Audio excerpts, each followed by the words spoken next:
Yeah, so I'm finna tell y'all this story, man, of how I got robbed. Well, technically, I got swindled by this old lady. She looked like she about 70 something years old. I was coming out of Walmart getting groceries or whatever, and this old lady was in the walker, little walker and stuff.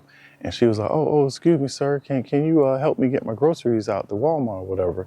And I was going to tell her yes, but she interrupted me. She's talking about, "I got my own money. I just need help getting the groceries or whatever." And I was like, "Sure, I can help you." So I went ahead and put my stuff in the car. We went to Walmart, got my little buggy. We were hanging out. She over here talking to me and, letting me know about life, all this stuff. You know how they do. They'll tell you the whole story or whatever like that. So when I get to the register and I'm over here like tying her bags up and putting in her little walker basket, she's over here like, "I hope it's not too much." "What you mean?"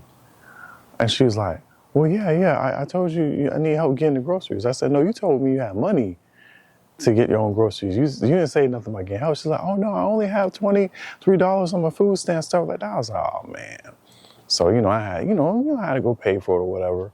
And then my sister was talking about, "Oh, I wouldn't have did that. I would have walked away, da-da-da." And I'm like, being a guy, you can't do that. Like, you can't just leave and, like, you just can't do that. Especially you trying to be a gentleman or everything like that. It's just frowned upon for a guy to do that, especially when it wasn't that much money. I think it was like $30 or something like that. You know what I'm saying? So for me to kind of deny her $30, and there was a line and everybody looking at me like that, I was like, "Nah, I ain't gonna. We're gonna wait." But if I see her again, I'm gonna keep walking.